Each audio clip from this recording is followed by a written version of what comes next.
안녕하세요. 여러분의 경제적 자유를 진심으로 응원하는 부자 황금 열쇠입니다. 오늘은 브랜드 블로그로 성공하는 방법에 대해서 핵심 위주의 내용을 아주 쉽게 설명드리고자 합니다. 브랜드 블로그라 함은 자신의 상품, 서비스 또는 나라는 사람을 스스로 알리기 위해서 있는 블로그입니다. 그리고 해당 분야에서 이름을 알린다면 소위 네임드 블로그가 될 수 있습니다. 일반 애드센스 광고 수익을 목적으로 하는 수익형 블로그와는 차이가 있습니다. 수익형 블로그는 티스토리 블로그로 운영하는 것이 유리하고 브랜딩을 위한 블로그는 네이버를 사용하는 것이 유리합니다. 브랜드 블로그라고 해서 수익화를 할 수 없는 것은 아닙니다. 운영 방식이 조금 다를 뿐 브랜딩에 성공하고 나면 나중에는 더 큰 수익을 얻을 수도 있는 황금알을 낳는 거위가 될 수 있습니다. 오늘 영상을 통해서 여러분은 블로그 초보로서 어떻게 하면 블로그를 활용하여 많은 사람들에게 영향력 있는 소위 네임드 블로그가 될 수 있는지 그 방법을 배울 수 있습니다. 브랜드 블로그, 네임드 블로그의 필수 요소와 포스팅할 때 신경 써야 하는 점들에 대해서 알려드리겠습니다. 누구나 영상을 끝까지 시청하시고 실행에 옮긴다면 성공적인 블로그 운영을 할 수 있을 거라 확신합니다. 주요한 내용들이 영상 후반부에 많이 있으니까요. 꼭 끝까지 시청해 주시기 바랍니다. 제대로 된 브랜드 블로그를 만들려면 무엇이 필요할까요? 세 가지 필수 요소를 먼저 말씀드리겠습니다. 첫 번째는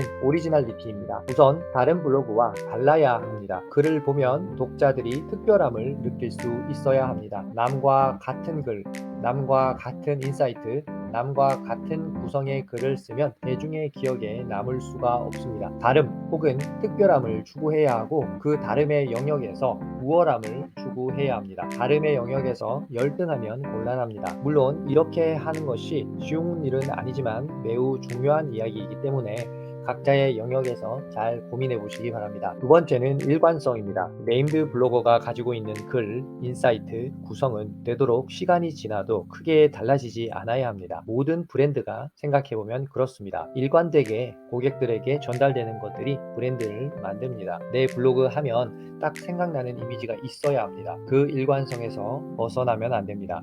무엇보다 네임드가 일관적이지 않다면 그동안 쌓여있던 팬층이 등을 돌리는 일이 발생하기도 합니다.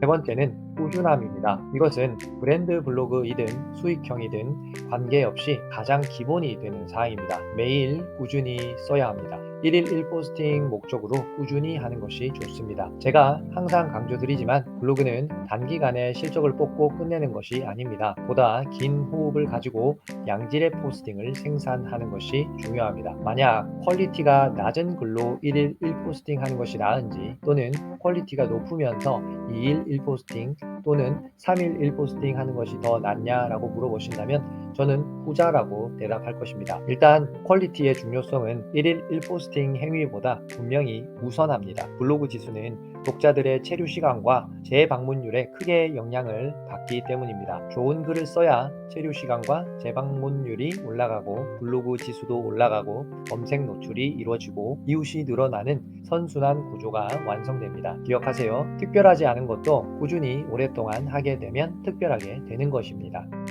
세 가지 필수 요소를 말씀드렸고요. 자, 이번에는 블로그 포스팅을 잘 쓰는 방법을 설명해 드리겠습니다. 블로그를 운영하는 방법은 딱히 정답이 있는 것은 아닙니다. 자신만의 효과적인 방법을 찾으면 그것이 좋은 방법이 되는 겁니다.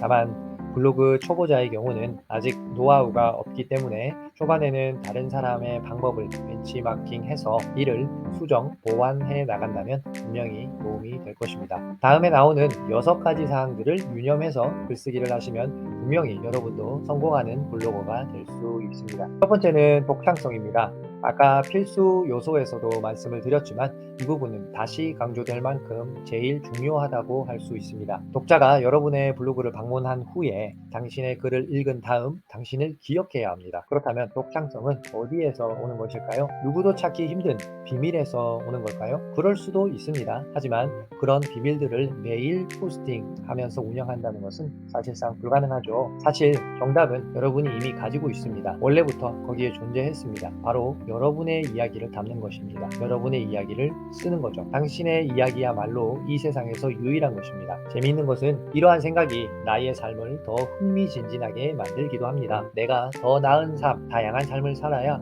블로그에 올릴 에피소드와 글들이 많이 생기는 것이죠. 그렇기 때문에 여러분들께서 하지 말아야 하는 행동이 한 가지 있습니다. 바로 남의 글을 공유하는 것인데요. 물론 다른 사람의 글을 공유하는 것 자체가 무조건 나쁜 것은 아닙니다. 인사이트가 있고 좋은 글을 공유하는 것은 나의 이웃에게도 도움이 되는 경우도 많이 있습니다. 그러나 다음에 세 가지는 분명히 조심하셔야 합니다. 첫 번째, 무분별한 공유. 공유를 너무 자주 하는 것입니다. 내 블로그에는 실제로 내가 쓴 글의 양이 압도적으로 많아야 할 것입니다. 두 번째, 아무 코멘트가 없는 공유. 글을 공유하면서도 나의 의견을 넣을 수가 있죠. 내가 왜 이 글을 공유하는지, 이 글에 대한 나의 생각은 무엇인지 함께 넣어야 할 것입니다. 세 번째, 블로그 수익화를 위한 상업성 포스팅입니다. 고작 몇만 원을 벌겠다고 협찬 포스트를 올리게 되면 수많은 이웃을 잃거나 수많은 이웃의 신뢰를 잃을 수 있습니다. 이는 블로그가 어느 정도 궤도에 올랐다 판단할 때부터 고려하는 것이 좋습니다. 초보자는 처음에 이러한 유혹을 참아내는 노력이 필요합니다.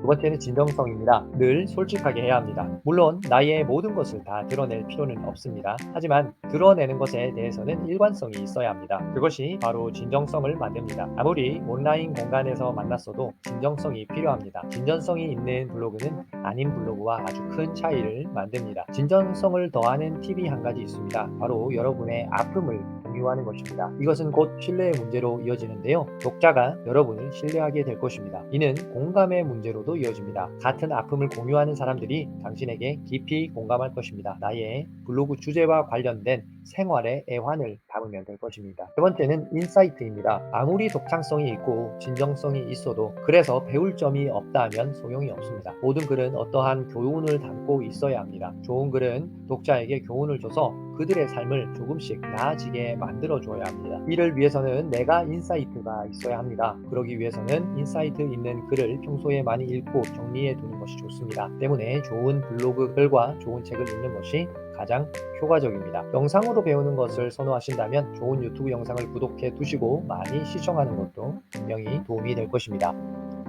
처음에는 모방으로 시작하는 것도 괜찮습니다. 누군가의 좋은 이미지와 구절들은 적절히 가져와서 사용하는 것도 좋습니다. 물론 출처는 잘 남기셔야 합니다. 좋은 구절과 이미지를 따로 엑셀과 같은 폴더에 저장해 두고 사용하는 것도 효과적입니다. 이 부분에 대해서는 연결이 중요합니다. 지혜란 그리고 인사이트란 그런 것입니다. 여러 지혜와 정보를 연결하고 조합하는 것입니다. 단편적인 지식이라도 융합을 통해서 비로소 더욱 가치 있는 정보로 거듭날 수가 있기 때문입니다. 사실 여기에서 좋은 블로그와 좋지 않은 블로그의 차이가 만들어질 것입니다. 많이 읽고 생각하고 많이 쓰다 보면 점점 더 이 융합을 잘 하게 될 것이고 비로소 인사이트가 만들어질 겁니다.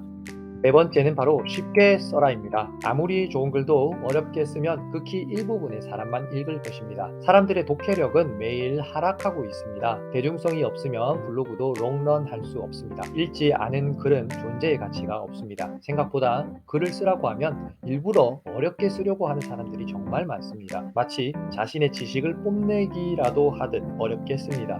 10명에게 물어보면 7명, 8명은 이렇게 씁니다. 하지만 좋은 블로거가 되시려면 절대로 그렇게 하시면 안 됩니다. 블로그 포스팅은 짧은 문장을 구사하는 것이 좋습니다. 그리고 3개에서 5개 정도의 문장으로 한 문단을 구성하는 것이 좋습니다. 더 짧게 해도 괜찮습니다. 그만큼 사람들은 짧은 글을 선호합니다. 내용도 그렇게 길 필요가 없습니다. 특히 블로그를 쓰는 것에 익숙하지 않으면 더욱더 그러합니다. 유사한 의미로 가독성을 높여라 라고 말할 수도 있습니다. 그래서 필요하면 사진이나 각종 짤 같은 것을 사용해서 글이 재미있고 쉽게 읽히게 만들어야 합니다. 그래야 분명히 재방문이 일어납니다. 다섯 번째, 독자도 할 수 있다라는 희망이 필요합니다. 많은 사람들이 간과하는 부분인데요. 모든 글은 독자에게 나도 할 수 있다라는 희망을 부여하는 것이 좋습니다. 앞의 요소들을 모두 충족하는 아무리 좋은 글이라 하더라도 독자가 할 수 없는 이야기를 한다면 이는 공강으로 이어지지 않습니다. 가장 좋은 글은 독자에게 가능성을 심어주는 글입니다. 어떻게 보면 현실성이 있어야 한다는 것이죠. 예를 들어 오늘날 대한민국이 살기 힘들다라는 글을 썼습니다. 그러고 끝나고 나면 그냥 그렇고 그런 글입니다. 감동이 없습니다. 그런 글의 결말에는 항상 그러면 우리는 무엇을 해야 하는지 그리고 그렇게 하면 우리에게 희망이 있다라는 메시지를 던질 수 있어야 합니다. 다시 말해 해결을 도모하는 것입니다. 그래야 블로그 구독이 발생을 하고 서로 상생할 수 있습니다.